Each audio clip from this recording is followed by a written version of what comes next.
Dobar dan, ja sam Zoran Fišer, instruktor Evropskog resornog saveta i Resornog saveta Srbije i danas ću vam pričati o preporukama 2021 koje se odnose na prvu pomoć. Preporuke za primjenu mera prve pomoći deo su preporuke Evropskog resornog saveta od 2015. godine. ILCOR kontinuitet sačinio je 2020. godine naučni konsenzus za oblast prve pomoći, a Evropski resorni savet je 2021. godine načinio na osnovu ovog dokumenta nove preporuke, a postojeće razmotrio. Preporuke za primjenu mera prve pomoći uključuju prvu pomoć u urgentnim stanjima i kod traumatskih povreda. Prva pomoć je inicijalna pomoć koja se pruža za akutno nastalu bolest ili povredu. Ciljevi prve pomoći uključuju očuvanje života, ublažavanje patnje, sprečavanje daljih bolesti ili povreda i promocija oporavka. Prvu pomoć može započeti svako u bilo kojoj situaciji, uključujući i samopomoć.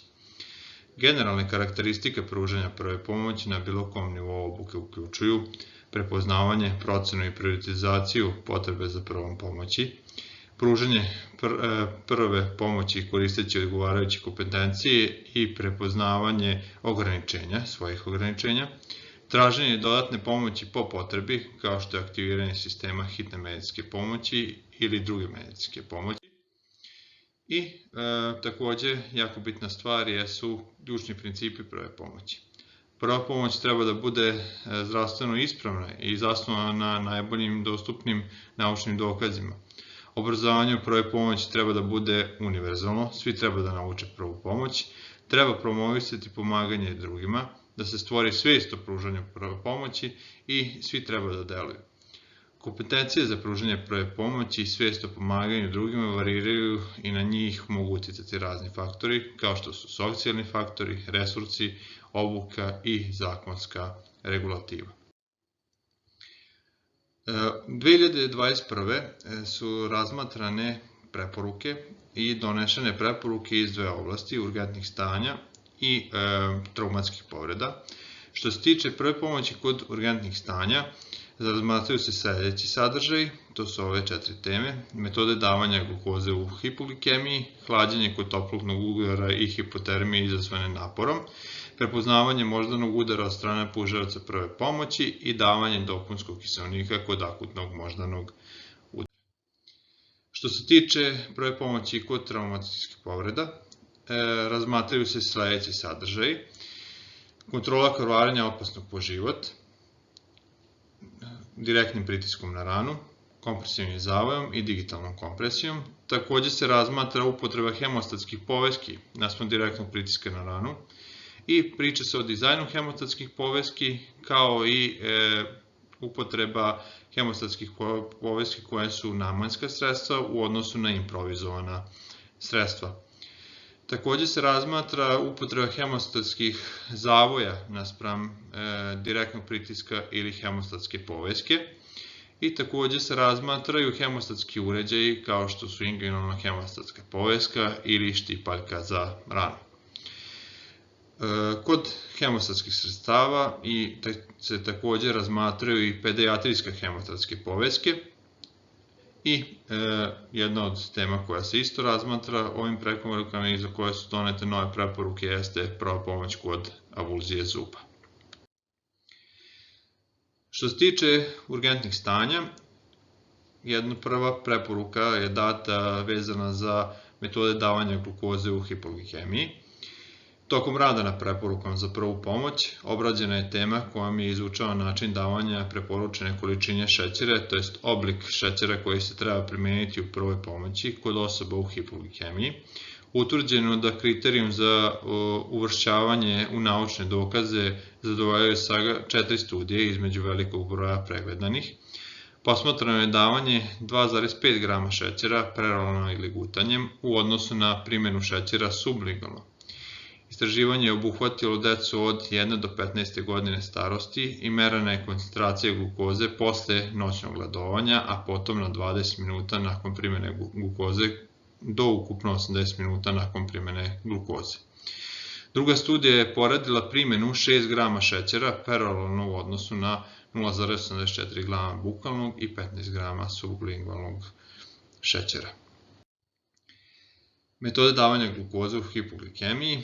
Evropski resorni savet je došao do zaključka, to jest do preporuka, da se preporučuje upotreba oralne glukoze za odrasle i kod dece sa sumnjom na hipoglikemiju koji su pri svesti i sposobni da sarađuju.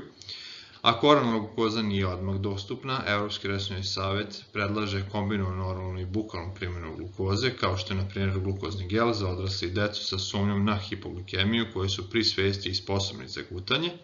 I Evropski resorni savet predlaže sublingualnu primjenu glukoze kod sumnje na hipoglikemiju za decu koja možda ne sarađuju, ne prihvataju onaj način primjene glukoze. Sljedeća preporuka iz prve pomoći što se tiče urgentnih stanja odnosi se na toplotni udar. Kada se sumnja na toplotni udar koji je nastao bez napora, centralna temperatura je veća od 40 stepeni Celzijusovih. Odmah uklonite unesrećenog izvora teplote, započnite pasivno hlađenje, započnite dodatno hlađenje upotrebom bilo kojih od odmah dostupnih tehnika, potapanjem u hladnu vodu celog tela od 1 do 26 Celzijusa. Također se mogu koristiti obloge od leda na pazuhu, preporama i vratu, ledeni pokrivači ili peškiri i odnošenje, to jest postavljanjem unesrećenog u zamogljenu prostoriju ili raspršivanjem hladne vode.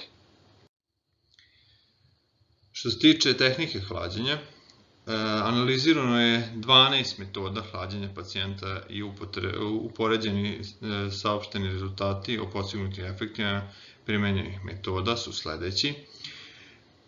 Potapanje pacijenta u ledenu vodu temperatura od 1 do 5 stepeni Celzijusovih, potapanje pacijenta u umereno hladnu vodu temperatura od 20 do 25 stepeni Celzijusovih, potapanje pacijenta u hladnu vodu temperature od 14 do 17 stepeni, potapanje pacijenta u hladnu vodu temperatura od 9 do 12 stepeni, primjena komercijalnih paketa za hlađenje, tuširanje vodom 20 stepeni, primjena ledenih pokrivača ohlađenih na 3 stepena, potapanje ruku i nogu u vodu ohlađenu na 16 ili 17 stepeni, primjena prsluka i jakni za hlađenje, intravensko davanje hladnih rastvora rashlađenih na 4 stepena i pasivno hlađenje u prostorijama rashlađenih na 20 do 30 stepeni. Također se mogu primijeniti hlađenje lepezom ili ventilatorom.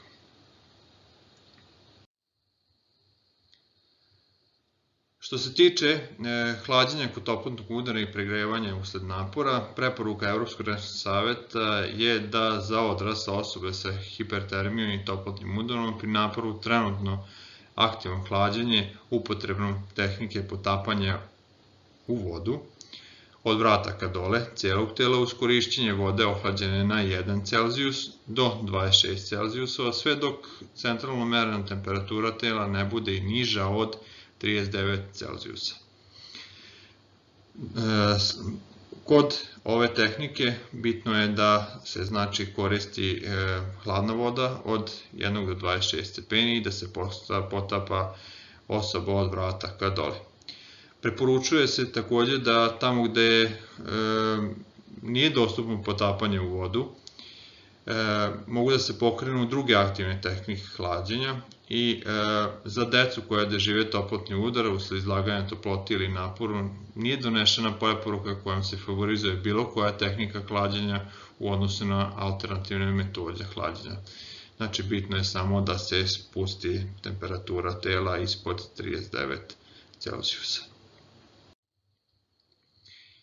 Jedna od također preporuka što se tiče urgentnih stanja jeste prepoznavanje moždanog udara od strane pružavaca prve pomoći, gde Evropski resorni savet preporučuje korišćenje skala za rano prepoznavanje moždanog udara, od kojih je jedna FAST test, to jest gde je pružavac prve pomoći na osnovu izgleda lica, pokreta ruku, govora i prepoznavanje moždanog udara brzo reaguje time što poziva hitnu medicinsku pomoć i aktivira sistem, to jest kupuje vreme za dolazak hitne medicinske pomoći. Također, ostali testovi koji se koriste, koji su preporučeni za korišćenje, jesu CPSS ili Cincinnati Pre-Hospital Stroke Scale, LAPSS ili Los Angeles Pre-Hospital Stroke Screen ili MAS ili Melbourne Ambulance Stroke Screen. To su preporuke Evropskog resornog saveta. I takođe jako je bitno da kad pričamo o MAS i LAPS, jako je bitno da se koristi isto merenje glukoze kod ova dva načina prepoznavanja šluga, to je moždanog udara. Još jedna tema koja je razmatrana u novim preporukama jeste davanje dopunskog kiseonika kod akutnog moždanog udaru i upotreba dodatnog kiseonika kod akutnog moždanog udara izučavana je u pripremi preporuka 2021. Radna grupa Evropskog resornog saveta nakon analize dostupne literature utvrdila je preporuku i Evropski resorni savet ne preporučuje uobičajenu praksu rutinskog davanja kiseonika u prehospitalnom zbrinjavanju akutnog moždanog udara. Preporučuje se davanje kiseonika samo pacijentima sa izmerenim padom saturacije i posledičnom hipoksijom. Jedna od tema koja je razmatrana, ali nije došlo do izmene u preporukama u odnosu na 2019. godinu, jeste rano davanje aspirina naspram kasnog kod bola u grudima, gde se predlaže odraslima sa netraumatskim bolovima u grudima ranu primjenu 300 mg aspirina od strane pružavaca prve pomoći u poređenju sa kasnom administracijom aspirina u bolnici. Znači, tu je zadržana preporuka iz 2019. godine gde se savjetuje rana primjena aspirina, to je 300 mg aspirina da se sažvaće i ovo je preporuka koja je doneta 2019. godine. Još jedna preporuka koja je razmatrana 2021. godine, ali je i dalje ostala na snazi ona koja je donesena 2019. godine, jeste prva pomoć kod presinkope.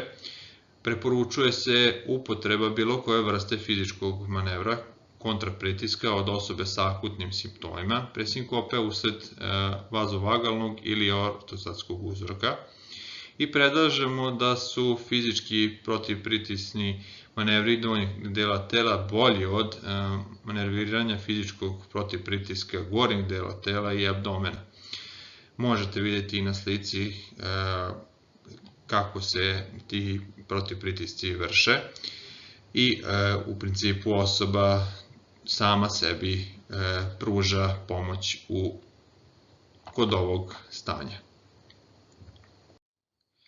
Što se tiče traumatskih povreda i stanja kod traume, jedno od stanja koje je uvršteno u preporuke i izmenjeno u 2021. godini jeste kontrola životno ugrožavajućeg krvarenja. Za kontrolu krvarenja opasnog po život preporuka je direktan pritisak na samu ranu za početnu kontrolu ozbiljnih krvarenja opasnih po život i to čistom sterilnom gazom. Napuštena je koncepcija pritiska na krvni sud primjenom digitalne kompresije na dovodni krvni sud. Preporučuje se primjena hemostatske gaze prilikom direktnog ručnog pritiska na ranu. Hemostatska gaza sa sredstvom koje ubrzano dovodi do zaustavljanja krvarenja. Kada je to moguće, upotrebiti hemostatske poveske za životno ugrožavajuće krvarenje na mestu pogodno za postavljanje hemostatske poveske. Na ekstremitetima mogu da se koriste hemostatske poveske i hemostatski uređaji.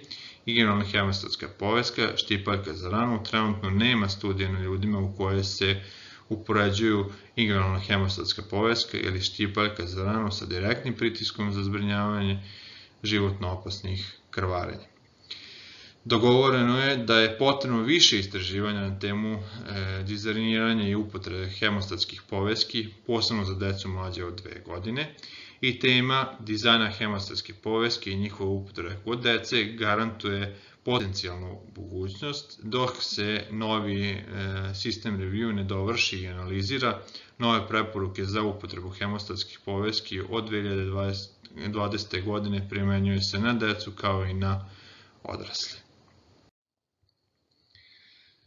Još jedna tema koja je donešena, to jest preporuka koja je donešena 2021. godine jeste prva pomoć kod avulzije zuba, gde je preporučeno da ukoliko osoba krvari iz oštećene zubne dupe, treba da se koriste zaštitna sredstva kao što su rukavice.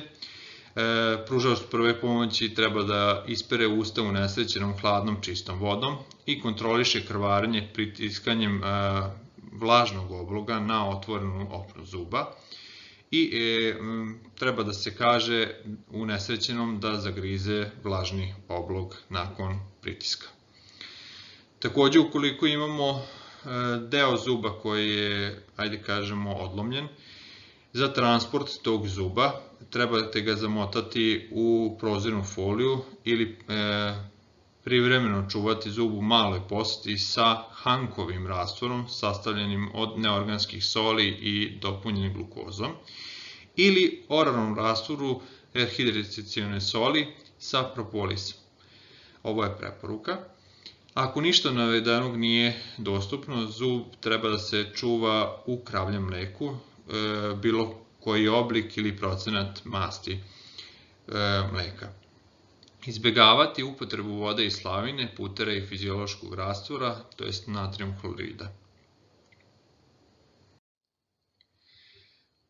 I ostale teme koje su razmatrane, ali nije doneta preporuka 2021. ali je moguće da će u budućnosti biti baš ove teme gde će doći do izmena, jeste opet dve oblasti, prva pomoć kod urgentnih stanja i prva pomoć kod traume. Što se tiče prve pomoći kod urgentnih stanja, razmatra se optimalno pozicioniranje povređenog u šoku, primjena bronhodilatatora za astmu, prepoznavanje anafilakse od strane pružalaca prve pomoći, davanje druge doze epinefrina kod anafilakse i bočni koma položaj.